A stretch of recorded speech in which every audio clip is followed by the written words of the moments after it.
Halo semuanya, perkenalkan kami dari kelompok 2 selaku tim pengembang aplikasi portal Desa Sibarani 10 yang beranggotakan dengan Obenhart Alianto Pasaribu dengan NIM 1, Ridho Alexander Papahan dengan NIM 10, Rahel Pasaribu dengan NIM 16, Aisyah Sipahutar dengan NIM 18, Aaron Hutapea dengan NIM 22, Joshua Saragi dengan NIM 28, Christian Hutayan dengan NIM 36, Samuel Sibarani dengan NIM 38, Wahyu Simanjorang dengan NIM 40, Tasya Marbun dengan NIM 42, Ilmanik dengan NIM 48, Jevanya Saragi dengan NIM 50, dan Stacia Sialagan dengan NIM 55. Nah, pada kesempatan kali ini, kami akan mempresentasikan hasil pengembangan aplikasi portal Desa Sibaranina 10, di mana sebuah solusi digital yang dirancang untuk membantu meningkatkan akses informasi, transparansi, serta kualitas pelayanan desa kepada masyarakat. Tujuan utama aplikasi ini adalah mendigitalisasi layanan informasi desa dan menjembatani komunikasi antara pemerintah desa dengan masyarakat sebagai solusi utama sebuah platform mobile yang dibangun dengan menggunakan Flutter. Masalah utama yang melatar belakangi pengembangan aplikasi ini ialah masih lambatnya proses penyebaran informasi secara konvensional, sehingga masyarakat sering mengalami kesulitan dalam memperoleh informasi penting secara cepat dan akurat. Selain itu, terdapat asimetri informasi, di mana warga belum memiliki akses yang mudah terhadap informasi transparansi anggaran, jadwal kegiatan desa, dokumentasi, maupun data demografi secara real time. Nah, oleh karena itu, kami membangun aplikasi ini dengan arsitektur yang mampu melayani dua pengguna sekaligus, di mana yang pertama adalah warga sebagai publik yang berperan sebagai konsumen informasi desa, lalu kedua adalah perangkat desa sebagai admin yang memerlukan sarana pengelolaan dan publikasi informasi secara terintegrasi langsung melalui perangkat mobile mereka. Nah, selanjutnya kami akan menjelaskan fitur-fitur utama, arsitektur sistem, serta implementasi yang telah kami kembangkan pada aplikasi portal Desa Sebaranya 10. Eh, untuk memfasilitasi dua peran tersebut, kami merancang struktur fondasi UI menggunakan shell root. Kemudian kami memisahkan public layout Dart yang membungkus layar dengan bottom navigation bar untuk navigasi warga, dan admin layout Dart yang menginjeksi sidebar drawer untuk navigasi kompleks perangkat desa. Nah, dari sisi publiknya, di sini kami menyusun kode beranda, di mana ini adalah entry point yang merangkai berbagai widget ringkasan, dimulai dari cuplikan berita terbaru hingga navigasi cepat layanan. Oke, selanjutnya saya menangani layar profile atau publik di sini. Nah, kodenya saya rancang untuk menyajikan informasi statis dan dinamis terkait sejarah desa, visi misi, serta struktur perangkat desa saat ini. Nah, transparansi adalah kunci. Di sini kami merajut kode untuk fitur APBDes bagian publik dan memastikan data JSON dari API diparsing dengan presisi dan dirender menjadi tabel anggaran yang formatif. Di sini saya menulis kode untuk kegiatan publik yang berguna untuk merancang list view, untuk menampilkan ini masa program desa beserta image sketching untuk dokumentasi galeri. Oke, selanjutnya masuk ke fitur publik berita. Nah, di sini untuk pembaruan informasi ya. Nah, kami membangun fitur berita eh, nantinya dalam bentuk publik ya tadi. Nah, kodenya nanti akan nge-fetching daftar artikel, nah lalu di-render dalam bentuk antarmuka atau UI card-nya itu dalam bentuk interaktif.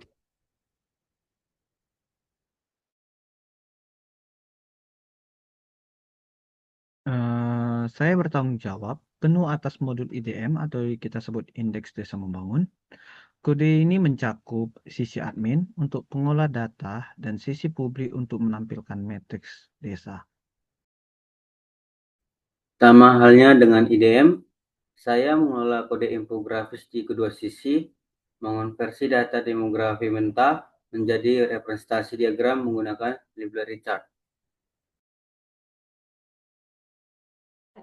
Baik, selanjutnya untuk bagian keamanan, saya membangun antarmuka dan validasi from login, di mana tampilan antarmuka, autentikasi, serta logika validasi from. Nah, sistem akan memverifikasi input pengguna sebelum mengirimkan permintaan autentikasi ke backend. Halaman login ini menjadi lapisan keamanan pertama yang akan membatasi akses ke area manajerial, sehingga hanya pengguna yang terdaftar dan terverifikasi yang dapat mengakses fitur-fitur utama pada aplikasi ini.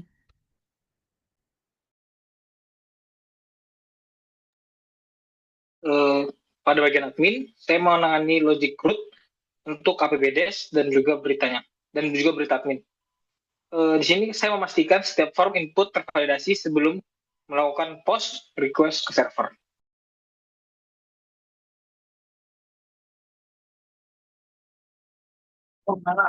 Di sini saya melengkapi sisi operasional dengan kode kegiatan desa yaitu admin.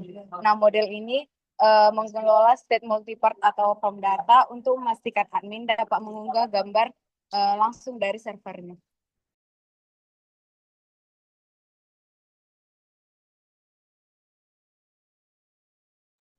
Eh, Sekarang mari kita bedah blueprint arsitektur aplikasi ini. Nah, di sini kami tidak menulis semua kode di dalam file main.dart atau menggabungkan seluruh layar dalam satu folder raksasa. Di sini kami mengimplementasikan feature first arsitektur. Jika Anda melihat struktur folder lib, di mana wilayahnya dibagi dengan ketat menjadi 3 domain utama.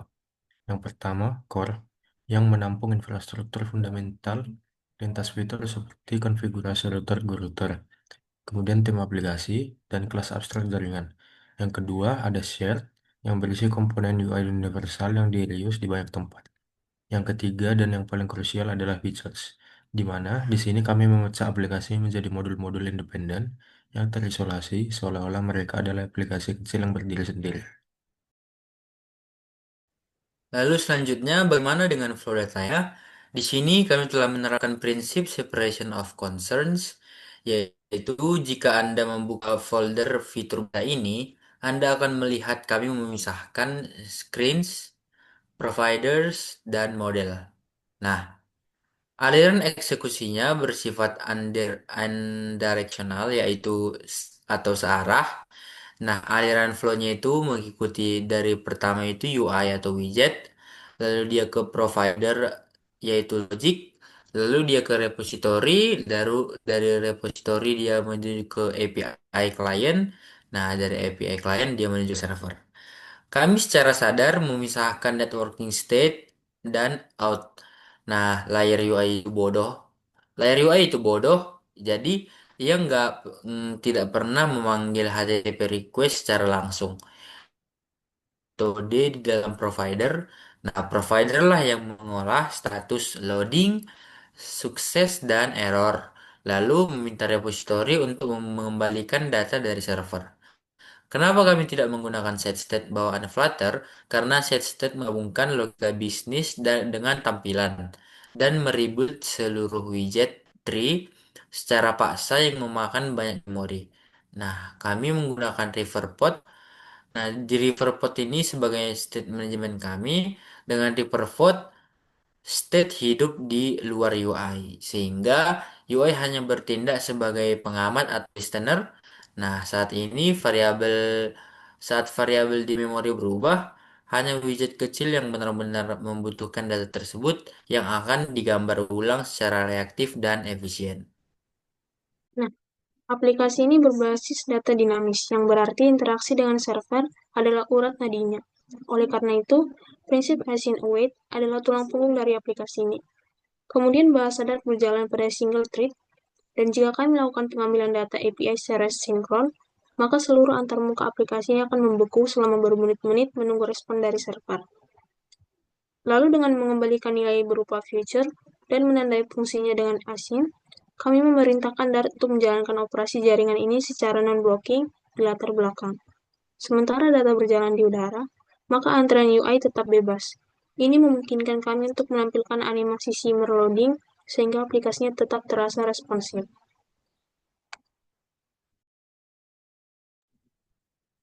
Nah, masuk ke bagian API client-nya. Nah, dalam melakukan pengambilan data, itu kami menggunakan package Dio ya.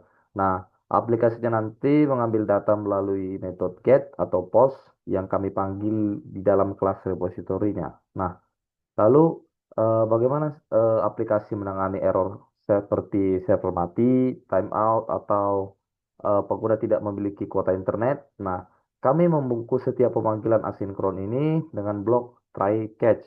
Nah, saat server gagal merespon dalam waktu 30 detik atau timeout, nah, kode kami tidak akan mengalami fatal crash.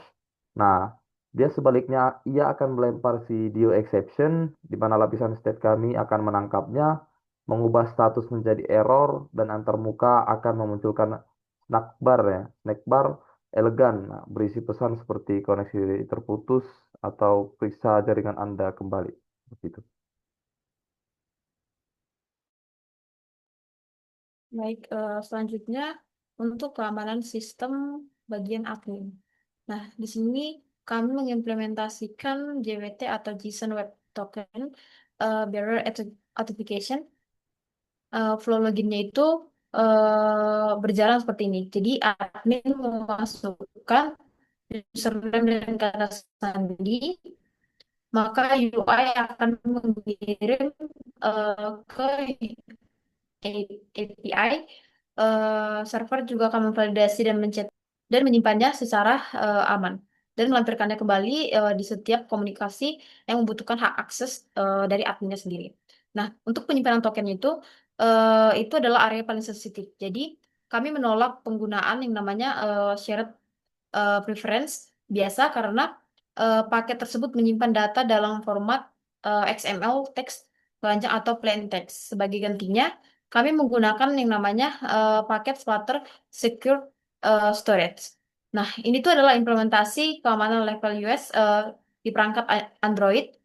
Token kami dienkripsi dan disimpan di dalam Android yang namanya Android Keystore. Nah, sementara untuk di iOS, dia menggunakan Apple Keychain untuk mekanisme logoutnya sendiri. Aplikasinya tidak hanya sekedar memindahkan layar.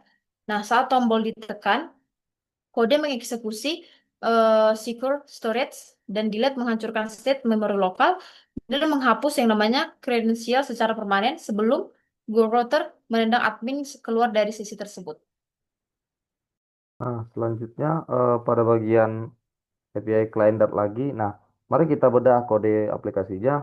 Nah, yang pertama itu dari lapisan networkingnya. Nah, perhatikan pada blok on request. Nah, di dalam DO acceptor ini, nah, on request itu ada bagian option handler bagian atasnya, async. Nah, kami memisahkan logika ini ke dalam API client Dart. Nah, karena alasan arsitektural, kami tidak ingin menulis kode untuk mengecek token secara berulang-ulang di 50 endpoint API yang berbeda ya. Nah, dengan interceptor ini, nah, setiap request yang keluar dari aplikasi akan dicegat secara otomatis seperti itu.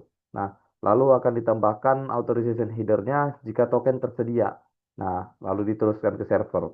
Nah, kenapa kodenya memakai async? Karena membaca key store perangkat keras membutuhkan waktu input output. Nah, kita wajib menggunakan await agar si tokennya dipastikan sudah terbaca sebelum si requestnya tadi dikirim seperti itu.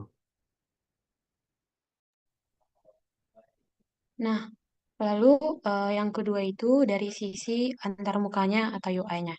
Nah, di sini dapat kita perhatikan ada kelas di sini di mana kelas ini tidak menggunakan stateful widget.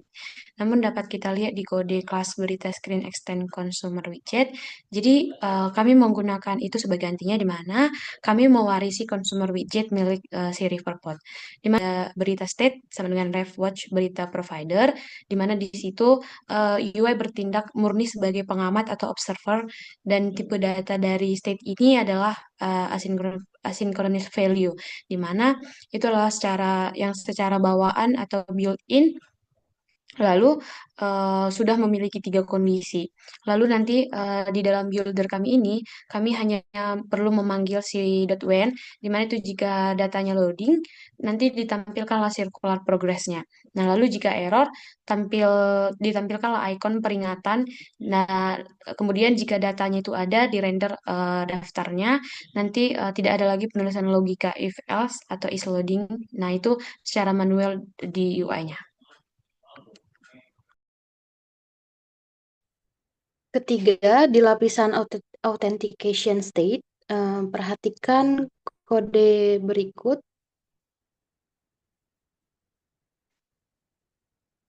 yaitu class out notifier extend notifier ball. Ini adalah implementasi Riverpod versi ketiga. Kelas ini hanya menjaga sebuah variabel boolean, true jika ada sesi, false jika tidak. Pada fungsi login, saat kredensial divalidasi API, kode akan mengeksekusi state yaitu bernilai true. Disinilah keajaiban reaktivitas terjadi. Kami telah mengkonfigurasi GoRouter di UpRouter Dart untuk mendengarkan notifier ini. Perubahan status menjadi true akan ditangkap oleh router dan seketika itu juga membatalkan layar login dan memicu navigasi paksa atau redirect menuju layar dashboard admin tanpa ada satu baris kode navigator push pun di UI login.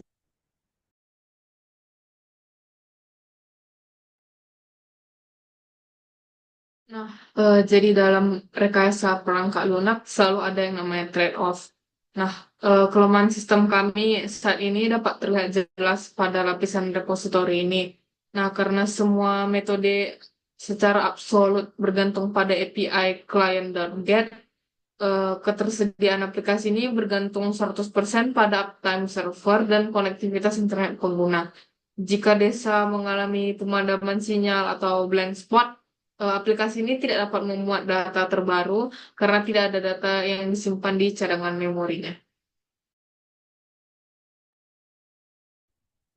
Lalu untuk solusi arsitektural yang kami tawarkan jika proyek ini dilanjutkan adalah merombak lapisan repository dengan pola offline first, di mana kami akan menyisipkan basis data lokal NoSQL yang berkinerja tinggi seperti ISAR atau Hive di Flutter.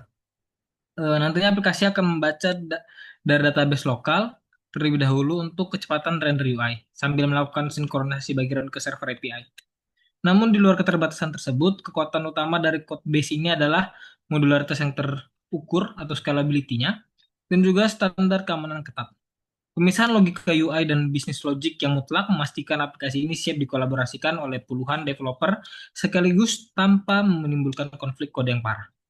Selanjutnya rekan kami Rido akan mengambil alih untuk mendemonstrasikan secara langsung bagaimana seluruh baris kode ini bekerja sebagai satu kesatuan sistem di dalam perangkat nyata. Halo semuanya, saya Ridho Papahan. Nah, setelah tim menjelaskan arsitektur di balik layar, sekarang saya akan mendemonstrasikan bagaimana code base tunggal Flutter kami hidup dan berjalan di multiplatform. Nah, di layar ini Abang Bapak dapat melihat portal webnya untuk perangkat desa, untuk publik dan perangkat desa. Aplikasi ini tidak hanya sekedar bisa dibuka di web atau mobile, tetapi benar-benar responsif. Nah, coba saya ubah ukurannya. Nah, perhatikan ini awalnya seperti ini. Headernya itu menyamping, terbuka semua. Ini cocok untuk web. Kemudian ketika saya persempit, grid layout otomatis menyesuaikan diri. Nah, header untuk publik ini akan terlihat dan menjadi hamburger di menu ketika kita persempit layoutnya menjadi versi mobile. Ini untuk memastikan kenyamanan perangkat desa atau publik saat membuka dari laptop balai desa maupun dari smartphone mereka masing-masing. Nah, selanjutnya adalah untuk demo sinkronisasi backend real time untuk membuktikan bahwa backendnya terhubung. Nah, di sini seperti yang Abang lihat, saya sudah mempersiapkan yang mana di sebelah kiri adalah webnya, dan yang di sebelah kanan adalah mirroring dari HP saya, yang mana di sini sudah terbuka aplikasi mobilenya.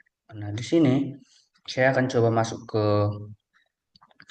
halaman admin dulu, kemudian saya akan mencoba menambahkan suatu berita. Kita masuk ke halaman admin.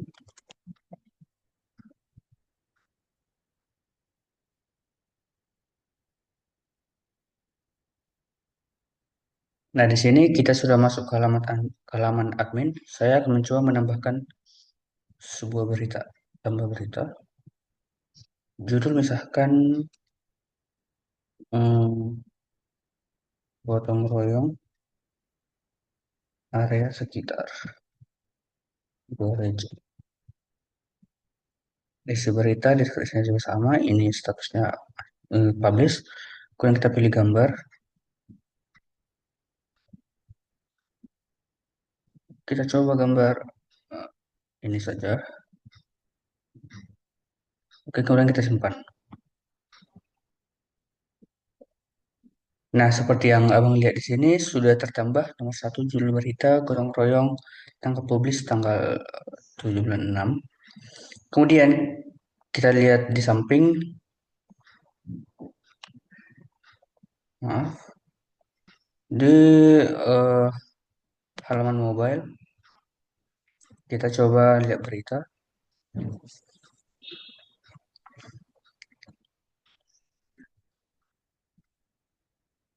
Nah, seperti yang abang lihat sudah tertambah di sini gotong royong area sekitar gereja.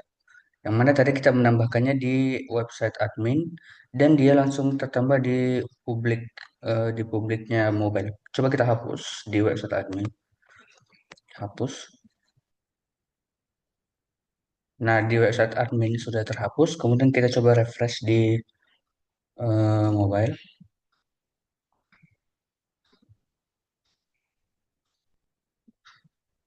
Seperti yang abang lihat yang tadi sudah menghilang. Jadi ini membuktikan hubungan antara front end dan back endnya. Kemudian selanjutnya adalah error handling. Di sini saya akan fokus ke halaman mobilenya. Nah, yang pertama adalah ketika kita gagal mencoba login. Nah, di sini coba kita masukkan eh, username, email atau password yang salah. Coba misalkan Rido.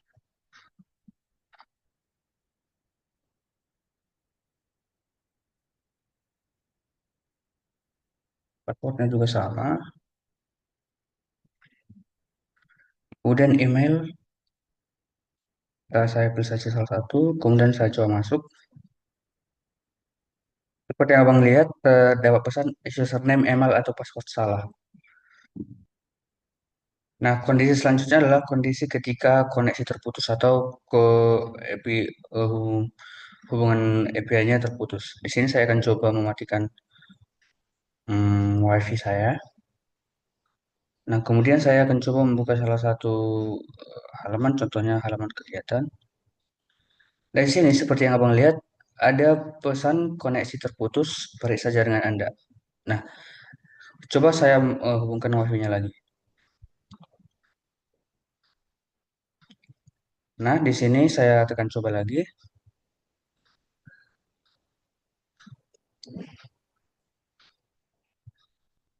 Seperti yang abang lihat, ketika WiFi-nya masuk, saya bisa melihat halaman daftar kegiatan di sini adalah gotong royong. Selanjutnya adalah untuk ketika token kadaluarsa atau terhapus. So, di sini coba saya login.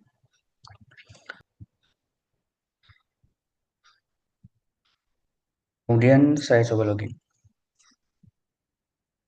Nah, di sini kita sudah berada di halaman admin di versi mobile. Nah, khusus untuk demonstrasi ini saya menyiapkan sebuah tombol di samping dashboard admin yang seperti yang dapat dilihat di sini ada warna merah. Ini akan menghapus token saat kita sudah login tadi. Nah, ketika saya tekan, nah skenario tokennya kadaluarsa Kemudian ketika tokennya tidak sesuai atau sudah kadaluarsa, maka kita akan dikembalikan ke halaman login. Kenapa? Karena tokennya sudah tidak sesuai dan kita tidak memiliki akses ke halaman admin lagi. Nah, sampailah kita ke tahap penutup dengan fitur lintas platform yang responsif, sinkronisasi backend yang absolut, dan sistem error handling yang tangguh. Portal Desa Sibarani 10 siap diimplementasikan untuk mendigitalisasi desa. Sekian demonstrasi dari kelompok kami. Terima kasih.